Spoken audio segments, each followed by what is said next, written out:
Hello friends, आप सभी का अपने यूट्यूब चैनल EST ट्यूटोरियल पर स्वागत है। फ्रेंड्स, आज का वीडियो बहुत महत्वपूर्ण होने वाला है। हम सब सामान्य अध्ययन के तीसरे पार्ट में 25 महत्वपूर्ण प्रश्न को देखेंगे, जो सभी परीक्षा की दृष्टि से बहुत ही महत्वपूर्ण है। इसके पहले भी 3 पार्ट जो है पढ़ चुका है, जो प्लेलिस्ट में जा कर के आप सब वीडियो को देख सकते हैं। और सभी प्रश्न जो 25 प्रश्नों की श्रृंखला चल रही है, सभी प्रश्न बहुत ही महत्वपूर्ण है हर परीक्षा के दृष्टिकोण से। फ्रेंड्स, वीडियो को शुरू से लेकर के लास्ट तक जरूर देखिएगा। तो प्रश्न की ओर बढ़ते हैं। भूदान आंदोलन के प्रवर्तक कौन थे? ऑप्शन नंबर ए है Mahatma Gandhi, option number B है Jayaprakash Narayan, option number C है Swami Vivekananda, option number D है विनोबा भावे। तो कौन सा उत्तर सही हो जाएगा? तो सही उत्तर हो जाएगा आपका option number D, Vinoba Bhave. ठीक है, भूदान आंदोलन के प्रवर्तक विनोबा भावे थे। यह आंदोलन वर्ष 1951 में तत्कालीन आंध्र प्रदेश, वर्तमान में जो है तेलंगाना में, के पोचमपल्ली ग्राम से जो है प्रारंभ हुआ था। कब हुआ था? 1951 में, 1951 में। अगले प्रश्न की ओर बढ़ते हैं। निम्नलिखित में वह कौन सा पत्र था जिसे 1932 में हरिजन बंधु में परिवर्तित कर दिया गया? ऑप्शन नंबर ए है Young India, option number B है नवजीवन, ऑप्शन नंबर सी है नवभारत, ऑप्शन नंबर डी है नवशक्ति। तो कौन सा उत्तर सही हो जाएगा? तो सही उत्तर हो जाएगा आपका ऑप्शन नंबर बी, नवजीवन। ठीक है, वर्ष 1932 में नवजीवन समाचार पत्र के बंद होने के पश्चात गांधी जी ने अंग्रेजी में हरिजन, हिंदी में हरिजन सेवक एवं गुजराती में हरिजन बंधु का जो है प्रकाशन किया था। हरिजन का प्रथम अंक जो है 11 फरवरी 1933 को हुआ था। ठीक है, अगले प्रश्न की ओर बढ़ते हैं। इंडियन नेशनल कांग्रेस के किस स्थान पर आयोजित अधिवेशन में बाल गंगाधर तिलक ने घोषणा की थी, स्वराज मेरा जन्मसिद्ध अधिकार है, मैं उसे प्राप्त करके रहूँगा? यह शब्द जो है उन्होंने किस अधिवेशन में कहा था? ऑप्शन नंबर ए है बनारस 1950 में, ऑप्शन नंबर बी है कलकत्ता 1906 में, ऑप्शन नंबर सी है सूरत 1907 में, ऑप्शन नंबर डी है 1916 में, लखनऊ में। तो कौन सा उत्तर सही हो जाएगा? तो सही उत्तर हो जाएगा आपका ऑप्शन नंबर डी, लखनऊ में 1916 में। इन्होंने लखनऊ अधिवेशन में 1916 ईस्वी में इन्होंने कहा था कि स्वराज मेरा जन्मसिद्ध अधिकार है, मैं उसे जो है प्राप्त करके रहूँगा। अगले प्रश्न की ओर बढ़ते हैं। मैत्री एक्सप्रेस नामक रेलगाड़ी जिन देशों को जोड़ती हैं वे हैं, ऑप्शन नंबर ए है भारत और नेपाल, ऑप्शन नंबर बी है भारत और चीन, ऑप्शन नंबर सी है भारत और बांग्लादेश, ऑप्शन नंबर डी है भारत और भूटान। तो कौन सा उत्तर सही हो जाएगा? तो सही उत्तर हो जाएगा आपका ऑप्शन नंबर सी। ठीक है, मैत्री एक्सप्रेस भारत एवं बांग्लादेश के मध्य अप्रैल 2008 में जो है ये संचालित की गई थी। यह कोलकाता से ढाका के मध्य चलती है। ठीक है, अगले प्रश्न की ओर बढ़ते हैं। P4 योजना के तहत कौन सी तेल कंपनी बायोडीजल वैल्यू चेन स्थापित करने जा रही है? ऑप्शन नंबर ए है Bharat petroleum corporation, option number B है Hindustan petroleum corporation, option number C है oil and natural gas corporation, option number C है रिलायंस पेट्रोकेमिकल्स इंडस्ट्रीज लिमिटेड। तो कौन सा उत्तर सही हो जाएगा? तो सही उत्तर हो जाएगा आपका ऑप्शन नंबर ए, P4 योजना के तहत Bharat petroleum corporation biodiesel value chain स्थापित करने हेतु उत्तर प्रदेश में जटरोफा पौधों की खेती करवाने की जो है परियोजना प्रारंभ की है। ठीक है, उत्तर प्रदेश में जो है जटरोफा पौधों की जो है खेती करवाने की परियोजना को जो है प्रारंभ कर दी है। ठीक है, अगले प्रश्न की ओर बढ़ते हैं।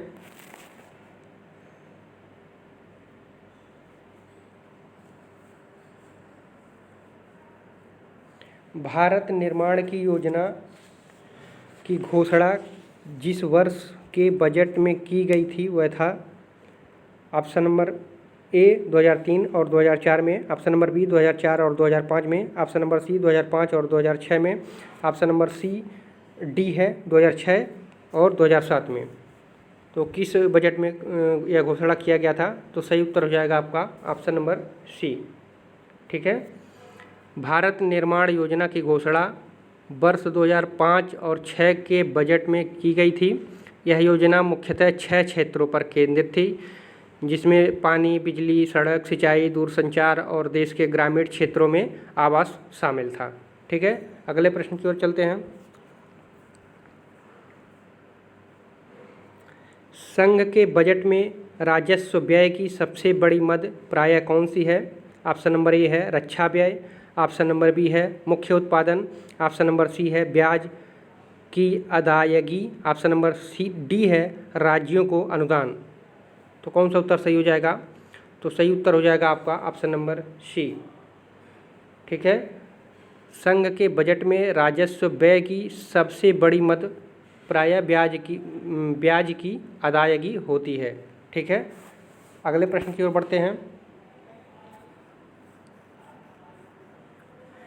शंघाई सहयोग संगठन के सदस्य हैं। ऑप्शन नंबर ए में है चीन, रूस, उत्तरी कोरिया, तजाकिस्तान और उज्बेकिस्तान। ऑप्शन नंबर बी में है चीन, रूस, दक्षिण कोरिया, जापान, कजाकिस्तान और उज्बेकिस्तान।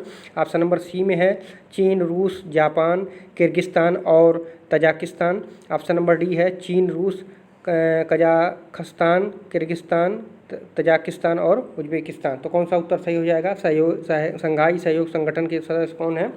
तो सही उत्तर हो जाएगा आपका ऑप्शन नंबर डी, चीन, रूस, कजाखस्तान, किर्गिस्तान, ताजिकिस्तान और उज्बेकिस्तान। ठीक है। अप्रैल 1996 में चीन, रूस एवं 3 मध्य एशियाई देशों कजाकिस्तान, किर्गिस्तान और ताजिकिस्तान शंघाई 5 नामक क्षेत्र में जो है क्षेत्रीय वार्ता का मंच तैयार किया। जून 2001 में जो है उज्बेकिस्तान जो है शंघाई 5 में शामिल हो गया था। इस देश के अलावा इसमें जो है भारत और पाकिस्तान भी शामिल है। इसको भी ध्यान में रखिएगा, भारत और पाकिस्तान भी इसमें शामिल है। ठीक है। पाकिस्तान भी जो है शामिल है और जिसमें कुल जो है इसमें वर्तमान समय में 8 देशों की इसमें संख्या है। कितने देश हैं? कुल 8 देश हैं इसमें। ठीक है। चीन, रूस, कजाकिस्तान, किर्गिस्तान, तजाकिस्तान और उज्बेकिस्तान के साथ साथ भारत और पाकिस्तान भी है। इसमें जो है वर्तमान समय में 8 देश हैं। अगले प्रश्न की ओर चलते हैं। भारत में सबसे बड़े 50 तरल स्टॉक को प्रदर्शित करने वाले सूचकांक का अभिधान है। ऑप्शन नंबर ए है BSE सूचकांक, ऑप्शन नंबर बी है NSE सूचकांक, ऑप्शन नंबर सी है निफ्टी सूचकांक, ऑप्शन नंबर डी है मूल्य सूचकांक। तो कौन सा उत्तर सही हो जाएगा? तो सही उत्तर हो जाएगा आपका ऑप्शन नंबर सी, निफ्टी सूचकांक। ठीक है। निफ्टी नेशनल स्टॉक एक्सचेंज को निफ्टी कहते हैं।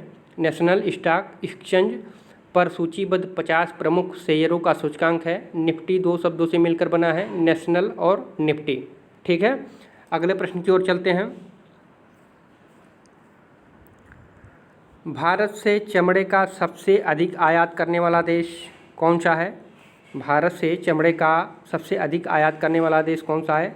ऑप्शन नंबर ए है संयुक्त राज्य अमेरिका, ऑप्शन नंबर बी है ग्रेट ब्रिटेन, सी है कनाडा, डी है जर्मनी। तो कौन सा उत्तर सही हो जाएगा? तो सही हो जाएगा आपका ऑप्शन नंबर ए, संयुक्त राज्य अमेरिका। ठीक है। चर्म निर्यात परिषद के नवीनतम आंकड़ों अप्रैल अगस्त 2019-20 के अनुसार जो है संयुक्त राज्य अमेरिका ने भारत से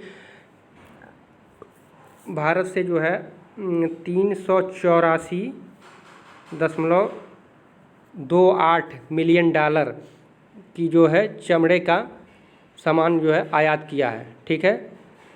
सबसे ज़्यादा जो है संयुक्त राज्य अमेरिका जो है 384.28 मिलियन डॉलर मूल्य के चमड़े का जो है सामान का आयात किया है। अगले प्रश्न की ओर चलते हैं।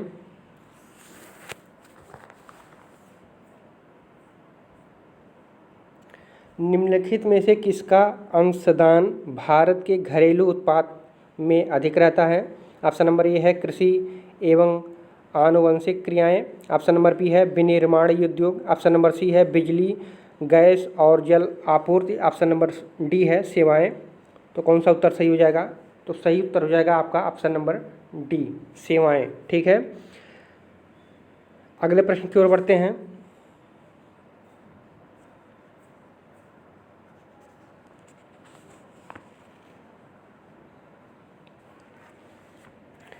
पारिस्थितिकीय तंत्र में एक टिकाऊ जैव समूह कहलाता है।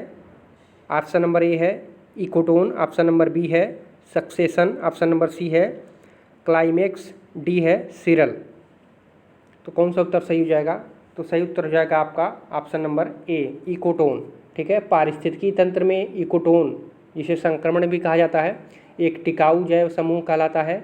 इकोटोन जो है दो भिन्न समुदायों के बीच संक्रमण क्षेत्र को कहा जाता है। सर्वाधिक अस्थायी पारिस्थितिकीय तंत्र जो है महासागर है। ठीक है, सर्वाधिक जो है अस्थायी अगर पारिस्थितिकीय तंत्र पूछे तो उसको महासागर है। अगले प्रश्न की ओर चलते हैं।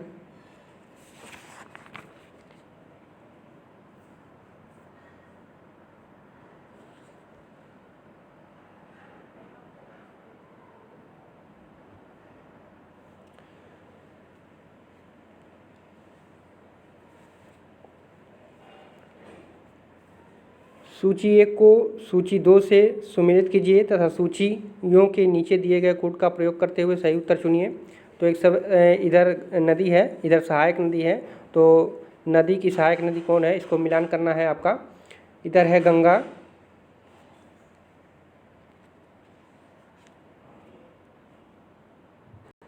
इधर है गंगा, गोदावरी, कृष्णा, यमुना, और इधर है सहायक नदी में भीमा, केन, मंजरा, सोन। तो कौन सा मिलान सही होगा आपका?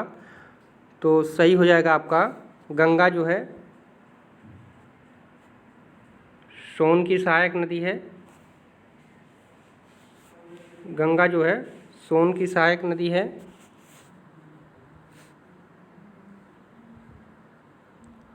और गोदावरी जो है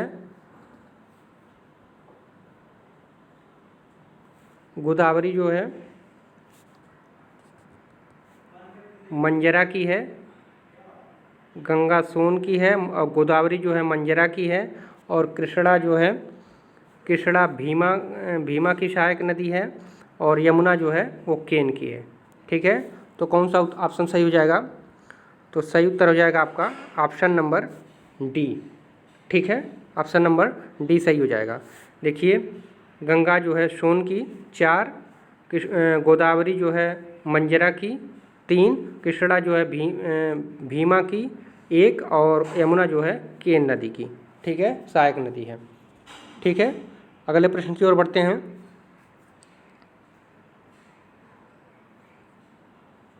जीवाश्म नेशनल पार्क अवस्थित है। ऑप्शन नंबर ए है केरल में, बी है कर्नाटक में, सी है मध्य प्रदेश में, डी है छत्तीसगढ़ में। तो कौन सा उत्तर सही हो जाएगा? तो सही उत्तर हो जाएगा आपका ऑप्शन नंबर सी, मध्य प्रदेश में। ठीक है, जीवाश्म नेशनल पार्क घुघुआ मध्य प्रदेश के हिंडौरी जिले में अवस्थित है। ठीक है, यहाँ 6.5 करोड़ वर्ष पुराने जो है जीवाश्म पाए गए हैं। अगले प्रश्न की ओर चलते हैं।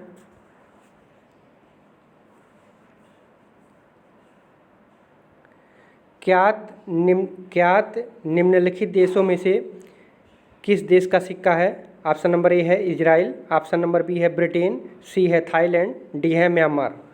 तो ज्ञात जो है किस देश का सिक्का है? तो सही उत्तर हो जाएगा आपका ऑप्शन नंबर डी, म्यांमार का।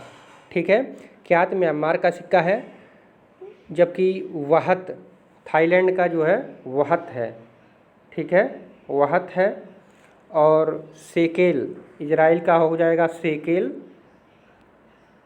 सबको याद रखिएगा सेकेल। और ब्रिटेन का जो है वो पाउंड है। ठीक है, ब्रिटेन का पाउंड है। और ज्ञात क्या है? म्यांमार क्या है। ठीक है, अगले प्रश्न की ओर चलते हैं।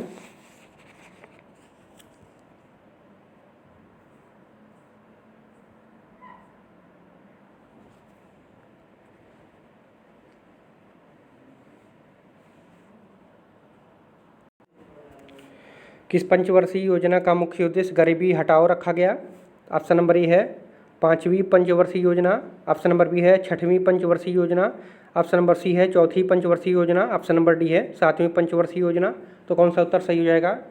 तो सही उत्तर हो जाएगा आपका ऑप्शन नंबर ए। ठीक है, 5वीं पंचवर्षीय योजना में जो अवधि थी 1974 से लेकर 1989 तक थी। इस अवधि में ये कहा गया था, इस अवधि का मुख्य उद्देश्य था गरीबी हटाओ योजना लगाया गया था। ठीक है, अगले प्रश्न की ओर चलते हैं।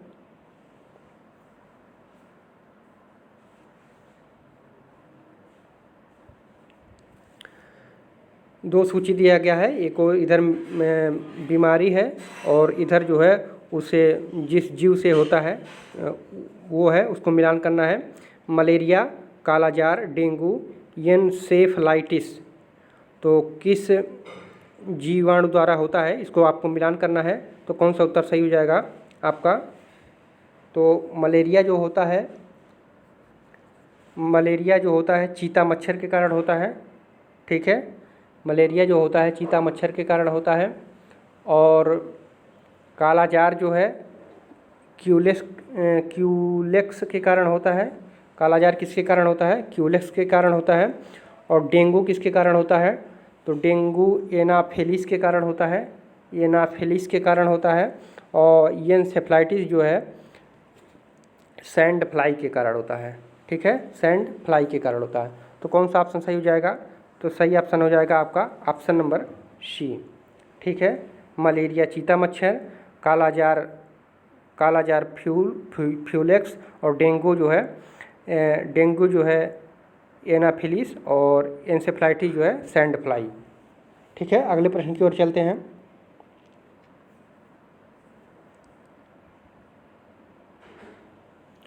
निम्नलिखित में से किसका उपयोग जीवाश्म की आयु निर्धारित करने में होता है? ऑप्शन नंबर ए है फास्फोरस 31, बी है ट्राइटियम, सी है रेडियम, डी है कार्बन 14।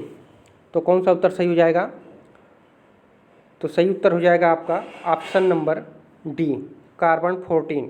ठीक है, कार्बन 14 जो है कार्बन का रेडियो एक्टिव समस्थानिक है, जिसका उपयोग जो है जीवाश्म की आयु निर्धारित करने में होता है।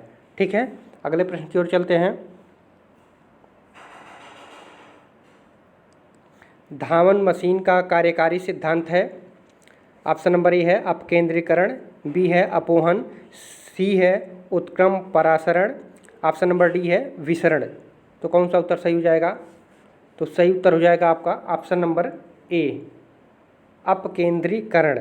ठीक है, धावन मशीन तथा घर में रसोई में प्रयोग होने वाली मथनी का जो कार्यकारी सिद्धांत है वो अपकेंद्रीकरण पर आधारित है। ठीक है, अगले प्रश्न की ओर चलते हैं।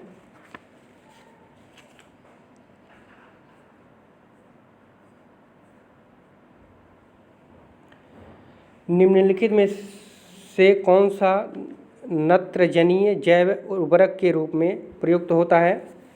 ऑप्शन नंबर ए है कवक, बी है मांस, सी है नील हरित शैवाल, डी है अनावृत जीवी।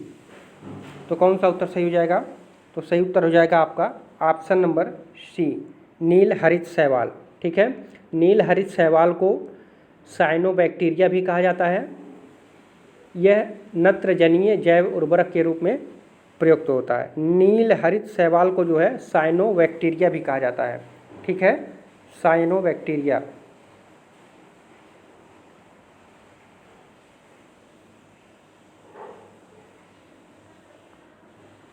ठीक है, साइनोबैक्टीरिया भी जो है कहा जाता है। अगले प्रश्न की ओर चलते हैं।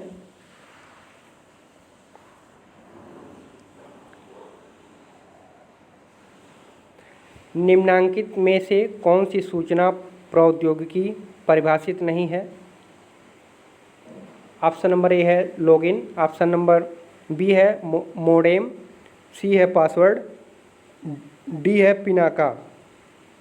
तो कौन सा उत्तर सही हो जाएगा? तो सही उत्तर हो जाएगा आपका ऑप्शन नंबर डी। ठीक है, पिनाका एक मल्टी बैरल रॉकेट लॉन्चर प्रणाली है जो रक्षा प्रौद्योगिकी से संबंधित है। ठीक है, और बाकी जो लॉगिन है, मोडेम है, पासवर्ड है, ये सूचना प्रौद्योगिकी को परिभाषित करती हैं। ठीक है, पिनाका जो है ये रक्षा प्रौद्योगिकी से संबंधित है। अगले प्रश्न की ओर चलते हैं।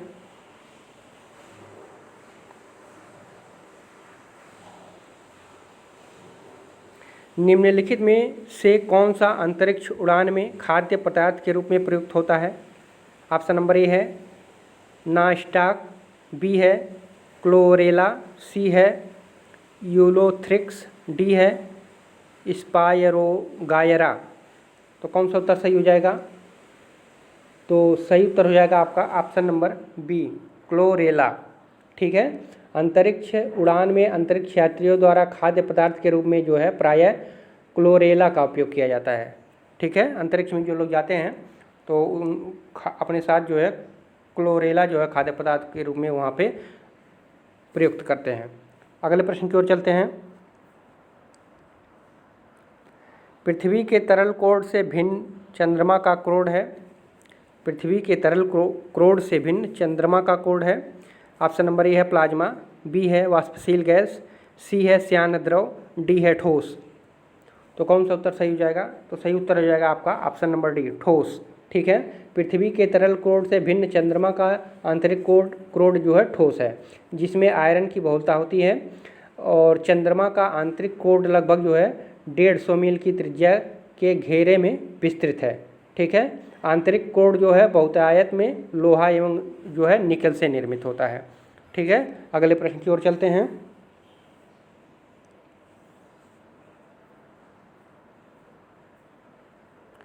प्रसिद्ध गीत सारे जहां से अच्छा हिंदुस्तां हमारा की रचना किसने की? ऑप्शन नंबर ए है साहिर लुधियानवी ने, बी है सर सैयद अहमद खान ने, सी है सर मोहम्मद इकबाल ने, डी है बहादुर शाह जफर ने। तो कौन सा ऑप्शन सही हो जाएगा? तो सही उत्तर हो जाएगा ऑप्शन नंबर सी। ठीक है, सर मोहम्मद इकबाल ने 9 नवंबर जो है 1887 को ब्रिटिश भारत के पंजाब के सियालकोट अब पाकिस्तान में जो है उर्दू के प्रख्यात शायर तथा पेशे से वकील इकबाल प्रारंभ से महान राष्ट्रवादी थे। जो है सारे जहां से अच्छा हिंदुस्तां हमारा गीत इन्होंने ही लिखा था, किंतु बाद में ये मुस्लिम लीग से संबंध हो गए। ठीक है, अगला प्रश्न है गौतम बुद्ध ने अपना प्रथम प्रवचन दिया था। ऑप्शन नंबर ए है वैशाली में, बी है बोधगया में, सी है राजगृह में, डी है सारनाथ में। तो कौन सा उत्तर सही हो जाएगा? तो सही उत्तर हो जाएगा आपका ऑप्शन नंबर डी, सारनाथ में। ठीक है, ज्ञान प्राप्ति के पश्चात गौतम बुद्ध ने जो है अपनी मत का प्रचार प्रारंभ किया। अरुवेला से वो पहले ऋषिपत्तन वर्तमान में सारनाथ वाराणसी के निकट आए। यहाँ उन्होंने 5 ब्राह्मण सन्यासियों को पहला उपदेश दिया। इस प्रथम उपदेश को जो है धर्म चक्र प्रवर्तन कहा जाता है। ठीक है, जो प्रथम उपदेश दिया था उसे क्या कहा जाता है, ये भी प्रश्न पूछा जाता है, तो इसे धर्म चक्र प्रवर्तन कहा जाता है। ठीक है, तो फ्रेंड्स कैसे लगे 25 प्रश्न जो एग्ज़ाम की दृष्टि से बहुत महत्वपूर्ण थे। अगर वीडियो अच्छा लगा हो तो लाइक कीजिए, शेयर कीजिए और चैनल को सब्सक्राइब कीजिए। फिर अगले वीडियो में मिलते हैं 25 महत्वपूर्ण प्रश्नों के साथ जो सभी एग्ज़ाम के दृष्टिकोण से बहुत ही महत्वपूर्ण होते हैं। तो मिलते हैं अगले वीडियो में, तब तक के लिए धन्यवाद।